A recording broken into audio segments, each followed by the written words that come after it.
Bonjour, c'est Madame Attali. Bienvenue pour le deuxième cours sur les stratégies des campagnes publicitaires.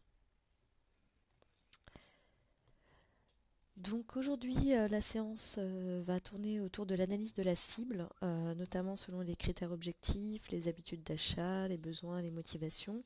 Je vous renverrai aussi à des cours de marketing et de comportement du consommateur si vous souhaitez creuser la question.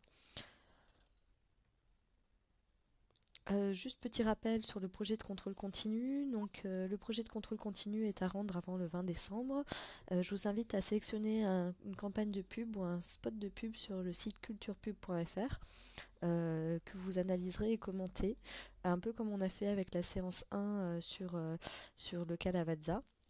C'est-à-dire d'essayer d'identifier quels sont les objectifs de la campagne, quelle est la cible ou quelles sont les cibles, quels sont les éléments visuels, verbaux, symboliques, etc. Donc ça, on en parlera un petit peu plus dans la séance 3, qui vont être utilisés pour cette campagne et sur quels ressorts psychologiques s'appuient ces éléments.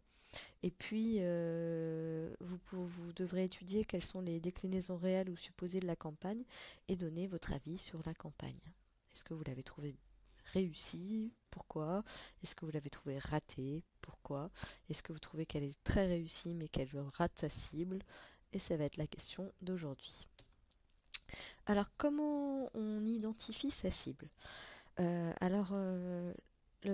on est vraiment à la frontière du marketing parce que pour identifier sa cible, on va commencer par utiliser la segmentation qui est apportée par les services marketing. Il faut savoir que cette segmentation s'affine de plus en plus et notamment car dans les entreprises en ce moment on met en place, enfin en ce moment et depuis un petit moment, on met en place des CRM, des Customer Relationship Management System ou des outils CRM. Donc c'est à la fois tout un processus de recherche d'informations autour des clients ou des prospects et ça se traduit aussi souvent par des logiciels qui permettent de croiser les données qui viennent de tous les services de l'entreprise et ce afin d'avoir une vision la plus complète possible du consommateur et de pouvoir mettre en place des stratégies de marketing relationnel ou des stratégies one-to-one, c'est-à-dire des stratégies où l'offre va être parfaitement adaptée à la demande du client X. Donc, quand on fait de la publicité, on commence par bien définir sa cible et on utilise pour ça des critères démographiques d'une part et des critères comportementaux d'autre part. Donc, les critères démographiques, ce sont l'âge, la classe socio-professionnelle, donc revenu, moyen revenu, haut revenu. Dans la catégorie socio-professionnelle, entre aussi d'autres critères comme le niveau d'éducation, le niveau d'études. Le sexe, on ne s'adresse pas forcément pareil à une femme ou à un homme, en tout cas c'est l'idée qu'on en a. La situation de famille, la localisation, et puis toutes les informations objectives que vous pouvez trouver sur votre cible. Évidemment, plus la cible est précise, plus la communication vers cette cible va être facile, puisqu'elle va être parfaitement adaptée. Plus la cible est large ou comprend plusieurs segments de clientèle, plus il va falloir vraiment avoir une communication publicitaire qui regroupe ces différents segments ou alors faire une communication publicitaire différente selon chacun des segments. Ensuite, on a les critères comportementaux. Donc les critères comportementaux, on a entre autres les habitudes d'achat. Est-ce que les gens vont plutôt acheter le week-end, la journée, le soir? Est-ce qu'ils vont plutôt acheter sur Internet? Est-ce qu'ils vont plutôt acheter dans les grands magasins, dans les supermarchés, etc. Est-ce qu'ils vont acheter 4 fois par mois? Est-ce qu'ils vont acheter 2 fois par mois? Enfin tout ça, voilà, ça fait partie des habitudes d'achat et ça permet à la fois de bien configurer le message de sa publicité, mais aussi de réfléchir à sa diffusion, et notamment à ses lieux de diffusion. Ensuite, le panier moyen, donc ça je vais pas revenir dessus. Les besoins de votre cible, de quoi a-t-elle besoin, à quoi aspire-t-elle, voilà, qu'est-ce qui la motive aussi, les motivations et les freins. Euh, voilà, qu'est-ce qui lui donne envie d'acheter, qu'est-ce qui la freine dans son acte d'achat. On voit que par exemple sur Internet, les frais de port sont souvent un frein à l'acte d'achat, mais on peut en citer plein d'autres. Ça peut être la distance, ça peut être le manque d'informations de la part d'un vendeur, ça peut être aussi le fait que votre client n'ait pas confiance dans votre marque, etc., etc. Et puis enfin, tout ce qui est comportement socio-culturel, qu'est-ce qu'ils consomment par ailleurs en dehors de votre produit ou de votre service, qu'est-ce qu'ils aiment faire en termes de loisirs, voilà, en termes d'habitudes de vie en règle générale, et puis quel groupe fréquentent-ils, voilà, où est-ce qu'ils se placent dans la société et en termes de consommation. Alors, on peut se demander si les cibles sont un peu les mêmes en fonction de ces critères-là, selon qu'on soit en Chine, en Inde, au Brésil, en France, en Allemagne ou dans n'importe quel pays d'Afrique. Euh, donc effectivement, ça pose la question de l'universalité ou de la spécificité culturelle. Donc on voit bien que la publicité tend à s'homogénéiser et c'est très fortement lié à la mondialisation. Euh, les pubs Coca-Cola se ressemblent à peu près toutes, quel que soit le pays où elles sont diffusées. Mais par contre, c'est vrai qu'elles sont souvent encore adaptées, ou du moins en partie, selon les pays, les cultures et les âges des populations cibles. Et ça, afin de s'adapter à leur identité et de raisonner voilà, dans l'esprit du consommateur de manière plus directe. Donc, ce qui varie en général dans cette vision-là, c'est le contenu un petit peu, la forme parfois, et puis, ou alors le type de média. Vous n'allez pas faire une publicité sur Internet sous format rich media avec de la vidéo, etc. Si vous êtes dans un pays qui est encore en bas débit sur Internet, voire n'a pas d'Internet. Donc évidemment, ça s'adapte. Mais d'un autre côté, euh, on voit bien que la publicité, ça influe sur les désirs et du coup sur les identités des personnes et des groupes humains, et que bah, la publicité nous modifie et change peu à peu nos modèles socioculturels, voire parfois certaines normes alimentaires. On voit par exemple l'introduction de Coca-Cola dans la vie des Européens, alors que c'est un produit américain à la base. Certaines normes vestimentaires ou certaines normes comportementales et des pratiques sociales. Donc voilà, on a plein d'exemples. On voit aussi l'impact que peuvent avoir les slogans sur la vie en général et à quel point elles conditionnent la culture des populations cibles. Donc on parle de cible, mais on peut parler de cible directe ou de cible indirecte. Donc une cible directe, c'est assez simple, c'est quelqu'un que vous allez toucher parce qu'il est consommateur du produit. Mais il y a aussi des cibles indirectes. Par exemple, un acheteur n'est pas forcément un consommateur. Euh, un père de famille va par exemple acheter du papier toilette pour toute la famille. Une mère va par exemple acheter un jouet pour son enfant. Un responsable achat dans une entreprise va acheter des fournitures de bureau pour l'ensemble de l'entreprise. Donc on voit bien que bah, l'acheteur n'est pas celui qui va forcément consommer le produit. Donc il faut à la fois séduire le consommateur pour qu'il puisse avoir un rôle de prescripteur, c'est-à-dire qu'il va recommander à l'acheteur final le produit, ou qui va fortement l'influencer pour essayer d'obtenir le produit qui lui convient le mieux. mais il faut aussi s'adresser à l'acheteur parce que c'est lui qui a le porte-monnaie et donc c'est lui qui va pouvoir euh, vous dire oui ou non. C'est pour ça que souvent dans les pubs pour enfants, on voit toute une phase de la publicité qui va être vraiment dans la séduction de l'enfant, dans l'univers de l'enfant, et puis une petite phase, et notamment ça se voit beaucoup sur les produits alimentaires, une petite phase qui va vanter les mérites pour la santé, voilà, pour l'éducation de l'enfant, etc., etc. Et ça, c'est vraiment clairement dans l'optique de plaire aux parents. Alors, les moyens de séduction, je les ai regroupés en quatre grandes parties. Chaque partie est illustrée par un petit spot de pub. Donc, vous avez là sur cette présentation les liens. Je vous ai mis aussi un petit fichier PDF qui s'appelle les liens de la séance 2, qui reprend ces différents liens afin que voilà, vous ne soyez pas obligé de les retaper dans votre navigateur en intégralité. Il vous suffira de cliquer sur les liens du PDF pour y accéder. Alors, premier moyen de séduction, la publicité persuasive et informative. Donc, l'objectif de cette publicité, c'est de convaincre le consommateur. Et le consommateur, dans cette optique-là, est considéré comme un être rationnel et réfléchi, c'est-à-dire quelqu'un qui va être vraiment convaincu par des critères objectifs et en dehors de tout affect, et qui est capable de raisonner avec du bon sens. Cette publicité, elle concerne en termes d'achat les produits nécessaires à la vie de tous les jours et en général la satisfaction d'un besoin réel. Dans l'exemple que vous allez voir en termes de publicité, on parle d'un lave-linge. Euh, un lave-linge, c'est un besoin réel pour une famille, voire même pour un individu seul.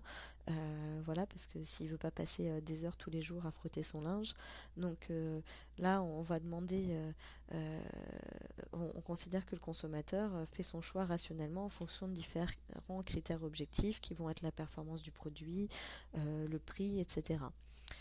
Et notamment, là, dans la pub que vous allez voir, c'est le fait que ça ne fait pas de gaspillage.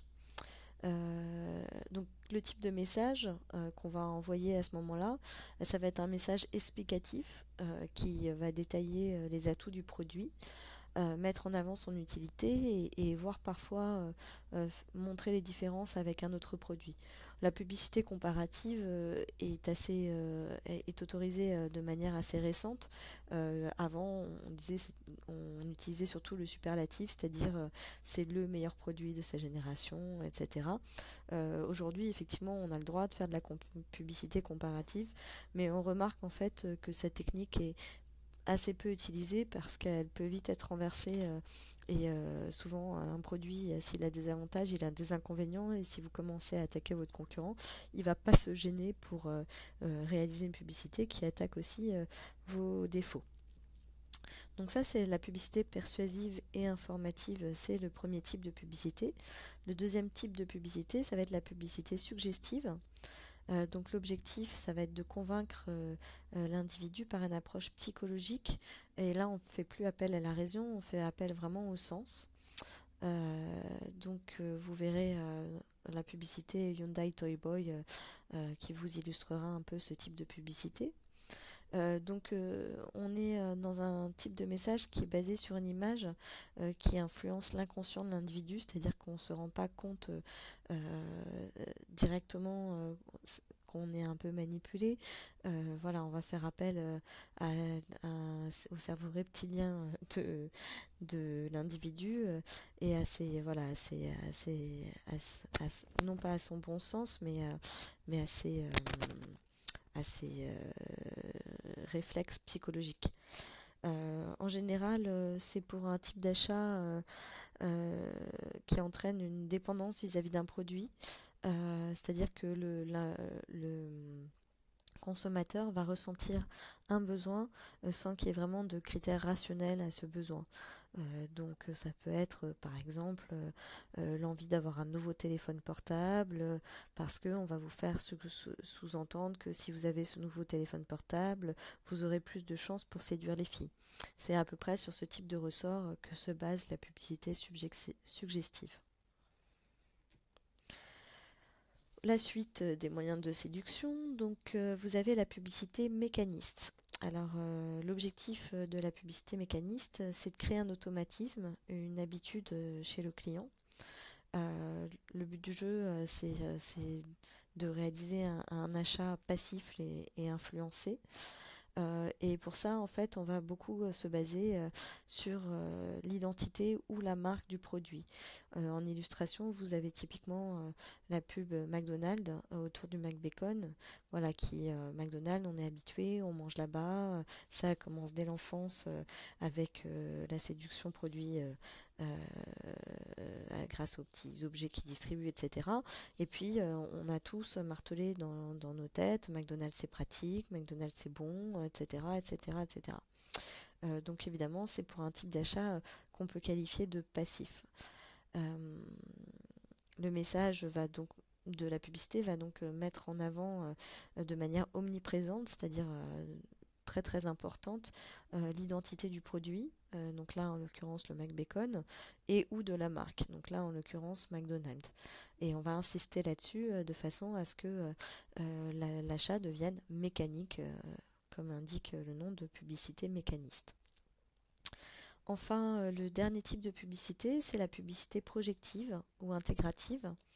Le but du jeu, bah, ça va être de susciter chez le consommateur une envie d'affirmer son rang social, c'est-à-dire une envie soit d'être à sa place, soit et qu'on reconnaisse que vous êtes à telle place dans la société, soit au contraire de devenir cette personne belle, riche et intelligente. Euh, donc le type d'achat, il est souvent lié à une catégorie sociale bien définie, euh, ou alors à des aspirants à cette catégorie. Donc les gens qui aimeraient bien faire partie de cette catégorie et qui, en achetant ces produits, vont se projeter, d'où le nom de publicité projective, ou intégrer, d'où le nom de publicité intégrative, cette catégorie en utilisant les biens ou les services qui sont liés à cette catégorie sociale. Donc en gros le message, si vous voulez séduire ces gens-là, bah, ça va être de mettre en valeur les normes du groupe à travers un produit ou une marque. Donc souvent, on utilise ce type de publicité dans le luxe. Et là, notamment, je vous ai mis comme exemple la vidéo de Lacoste Couture. Et il faut savoir que Lacoste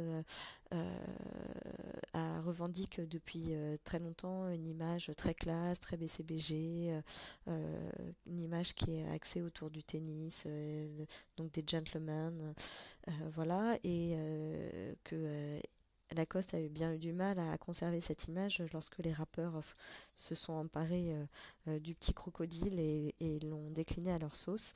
Mais on voit qu'aujourd'hui, Lacoste a réussi à reconquérir son image, notamment à travers sa publicité qui a vraiment bien mis en avant le côté norme sociale du produit. Voilà, vous avez un article qui est joint à cette séance qui s'appelle Les clés de l'efficacité publicitaire. Et donc, je vous invite à le lire en intégralité, à prendre le temps. Et puis, je vous ai fait une petite liste de 3 questions à se poser et de remarques aussi qui accompagnent cet article afin que vous en tiriez le maximum. Donc la première question, c'est quels éléments verbaux et non verbaux permettent d'augmenter l'efficacité d'une campagne publicitaire. Donc voilà, je vous invite à lire l'article et à bien identifier voilà, ce qui va pouvoir rendre une campagne publicitaire encore plus efficace pour une marque ou pour un produit. La deuxième question, la réponse est dans le texte. La publicité suffit-elle seule à influencer le consommateur? La réponse est évidemment non, mais à vous de voir pourquoi dans le texte. Et du coup, de repérer aussi quels autres modes de communication entrent en jeu en plus de la publicité dans la relation entre une marque ou un produit et un consommateur. Et enfin, troisième question, comparé au marketing one-to-one ou au sponsoring, Pensez-vous que la publicité entre plus dans une politique d'acquisition ou de fidélisation des clients? Donc c'est pareil, il n'y a pas de réponse oui ou non, c'est à vous d'estimer ça en fonction des éléments que vous allez pouvoir tirer de cet article. Le cours d'aujourd'hui est terminé. Vous pouvez me contacter à cours.communication.ilsi@gmail.com si vous avez des questions ou si vous souhaitez me faire parvenir vos épreuves de contrôle continu. À très bientôt pour une prochaine séance. Au revoir.